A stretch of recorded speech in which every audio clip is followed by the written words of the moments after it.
and welcome to week 7's yarn. So this is going to be your awareness, your resilience, and your nurturing. Normally this is where we tug on one health thread each week. The science, the why, and the how, and we unravel it into something that actually makes sense. Sometimes I researched it, sometimes Calico researched it. A lot of times Calico researched it, and then I confirm it through, I confirm it from there. Trust but verify, always. AI, still. It's really good, still want to verify it. But anyways, all in all, still your yarn. So this week we're going to talk about weight fluctuations and what causes them. So many different things. Why they happen even when you're doing everything right, and the fact that you cannot let it derail you. Okay? So let's go into this because there are multiple things that can affect your weight. Alright? So first we're going to talk about, I think it was week 1. I think I learned how to do the little video thingy. We'll try and put it here. But either way, is basically what I like to call the CAT. That's what I named it. Basically, this is your deficit. This is your calorie intake versus your calorie outtake. So how much energy you burn versus how much you ate. Calories, activity time. So once we figure out that video, I'll figure that out. But anyways, that's one thing, your deficit. It does matter. But it also explains long-term trends and not just your daily numbers. So daily scale changes are not showing fat gain or fat loss. They're showing what your body's holding, what your body's releasing, what your body's recovering from, and what your body is reacting to. CAT is basically the big picture, and fluctuations are that noise. So another thing that can affect it is sickness, and sickness throws everything out the window. So when you're sick, your inflammation spikes. This means your immune system floods your tissues with fluid to fight infection. That fluid equals temporary weight. Your digestion slows. Your body diverts energy away from digestion and towards healing. Food does sit longer. The scale can bump up. Your cortisol rises. And that's your stress hormone. And stress hormones equals water retention. Yeah, which also equals bloating. And why am I puffy? Yep. Fever and dehydration. So you just to let you know, like a lot of times when you're sick, you may notice that your body drops weight pretty fast. And that's kind of like that's your water loss basically. So you get sick and you get dehydrated. That water loss, big change, and then all of a sudden your body will, once you rehydrate, kind of bounce back, and that weight comes back. Medications. So if you're taking cold medications, steroids, antihistamines, these can also all cause water retention. So just to let you know, sickness weight is not fat. It's basically just your body doing its job. So this week was a perfect example. As we spoke about in the first video, my little goblin truck sickness hit, and my body was like, we're holding on to everything until further notice. So yeah, we kind of actually noticed that. Like I said, we knew that some of that weight from last week, when we talked about it, because I gained 4 pounds last Saturday. I spoke about I gained 4 pounds. Like, I know where it came from. And a lot of that came from me having just way too much fun and eating way too much and tracking absolutely nothing and doing none of my exercises. But it was also a pretty big weight gain, and even I was like, I don't know. But yeah, I noticed I was getting sniffly in my throat, and my throat was dry, and I kept thinking it's just allergies, but it wasn't just allergies. I was getting sick, so wasn't hydrating. I started to, but really wasn't hydrating enough. So between me just going out and having a good time, and getting sick, yeah, my body gained 4 pounds. I mean, that was a nice big jump. And yes, I know water, but sometimes it's 0. Like I said, I don't drink these too often, but I like them, so I will drink them whenever I want to. Anyways, so next we're going to talk about, as we kind of already talked about before, is water retention. And water retention is a menace.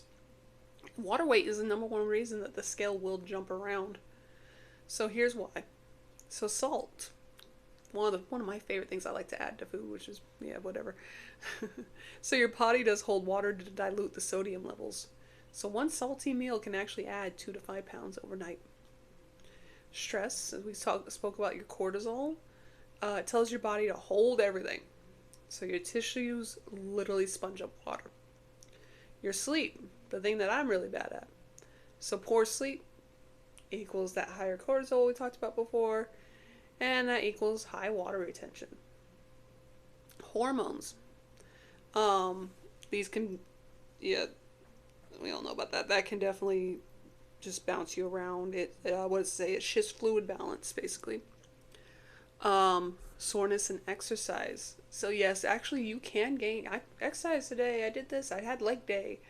But one of these days we should go over that whole muscle thing. I know we want to muscle and building muscle, but talk about how whenever you do like exercises and stuff, it can actually cause, this is off the top of my head. I gotta look more into it, but I think it's like causes like small muscle tears or something like that. And as you do them, because your muscles are building on themselves, they're getting better. It's not like you hurt anything per se, but this is also why you don't want to do like leg day every day. You have to give your muscles time to heal. However, that does mean that your muscles are repairing themselves. That equals inflammation, and that equals temporary swelling. There's heat. Your body will retain water in order to stay cool. And of course, there's hydration. Ironically, drinking more water helps you release water. Drinking less helps you retain it. Water weight is normal, is expected, and is not a sign of failure. Next thing we're going to talk about is something called Fluctuate. Now, one of these weeks I will go over the program I use called WONDR, WONDR. I'll put a link in the description here, but we will make that a spotlight, just not this week. It'll be a different week. But one thing I learned about from WONDR was something called Fluctuate. And what this is a sudden temporary increase. And as we spoke before, this is usually caused by inflammation, stress, hormones, or digestion. And they usually disappear within 24 to 72 hours. So a lot of times, like, they're like, oh, I went up 5 pounds. And then also you're like, the next day you're like, oh, I went down 5 pounds. Fluctuate. That's what that is. And this is basically your body saying, I'm holding on to this for a minute. Don't panic. Get your towel. 42. Sorry. I saw Don't Panic. And all I'm thinking is the meaning of life is 42 or something like that. Hitchhiker's Guide to the Universe. Sorry. Brain went that way. Anyway. Don't panic. So Fluctuate, basically, it is soft, it is puffy, it's fast to appear, it's fast to disappear, it's not fat, it's not a setback, it's your body buffering itself. Basically, your body decides it's going to be like Kiki, just pure fluff. If I haven't explained this, Kiki is a 13-pound cat. He's a very big cat. Well, long. But if you shaved him, he'd be a very skinny cat. He's just all fluff. That's all he is. Anyway. Now, the next thing about weight is that sometimes your body's just weird. Yeah. So I'm going to tell you a little bit of a story about myself and what happened about midway through my journey so far.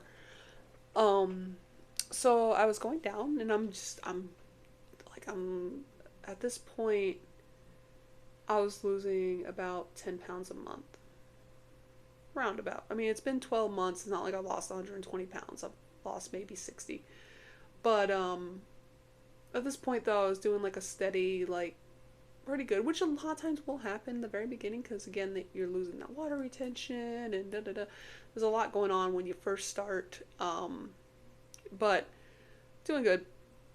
And then one day, I stepped on the scale, and it said I was 10 pounds heavier, like, from the day before, and I'm like, what? Okay, that's weird. And I just learned about Fluctuate, and I was like, that's what it must be. No, I went up 10 pounds. It wasn't Fluctuate. It wasn't water weight. It wasn't a one-day spike. It stuck with me. Like, I had to work that off slowly. So, like, I had gained that 10 pounds that I'd lost, and then had to go through a whole nother month of losing that 10 pounds again. But bodies do that sometimes. It can happen. And as always with it, there's hormonal shifts, set point adjustments, temporary metabolic slowdowns, inflammation cycles, gut microbiome changes, or just absolutely no explanation at all. It's rare, but it happens. Doesn't mean you did anything wrong. Just means keep going. Okay? So, yeah, this was a bit of a quick yarn, but we've got a few more things to do. But basically what I do want to say is even when you're in a deficit, even when you're moving, you're hydrating, you're tracking, you're showing up, you're doing everything right, your body can still throw curveballs. Weight fluctuates, it spikes, it stalls, it dips, it rebounds. It makes no sense. None of it means you're failing. The trend matters, your consistency matters, and your resilience matters. The scale is just one tool that you use, and a dramatic one at that. Sometimes you just want to kick it. But none of it means you're failing. Right? So, my message to anyone that is watching, do not give up. Don't spiral. Don't let a number undo your progress. You want to face it head on. You want to keep going. Trust the process. Trust your body. Trust the trend. You're stronger than those fluctuations. Alright, now as always, Professor Calico is going to pop up. I'm so glad she's back. So let's take a listen. So, she says, today we revisit a lesson from week 1. I'm pretty sure that was the week. Let's make sure, like I said, I'll double check that's right. Because clearly the scale has once again decided to behave like a dramatic Victorian heroine. Weight does not rise and fall slowly because of calories. It rises and falls because the body is a living, reactive ecosystem. Sickness triggers inflammation, digestion slows, cortisone spikes, and suddenly the scale is holding water like a sponge. Salt, stress, soreness, hormones, sleep, hydration, each one can shift your weight by several pounds without a single molecule of fat being gained. And then there's the infamous WONDR Fluctuate, that temporarily puff up inflammation and fluid in your body holds for 24 to 72 hours before releasing it with a sigh. It's not fat. It's not failure. It's simply biology being dramatic. But sometimes, class, the body simply does something bizarre. Our student once stepped on the scale and discovered a 10-pound jump that was not fluff, was not water, and was not temporary. Just a strange detour that required patience and persistence to undo. And that is the true lesson. Fluctuations are not verdicts. They are noise. You keep going. You stay consistent. And you face the weird weeks head on. Progress is not erased by a spike, a stall, or a surprise. Again, the trend is what matters. And the trend favors those who refuse to quit. Alright, y'all. So that's the thread for this week. Weight is going to fluctuate. Sometimes because of science, sometimes because of stress, sometimes because your body is fighting off a whole goblin truck situation, and sometimes for absolutely no reason at all. None of it means you're failing. You keep showing up, you keep doing the work, and you don't let a weird number on a random day knock you off your path. We're here for the long game, and every messy, imperfect step still counts. So if this helped you or made you feel a little less alone, go ahead and like, comment, and subscribe. And please share it with someone who might need the reminder. And hey, if I'm stepping on the scale once a day, you can do it at least once a week. We can share our struggles, our wins, and our chaos together, one tiny cat step at a time.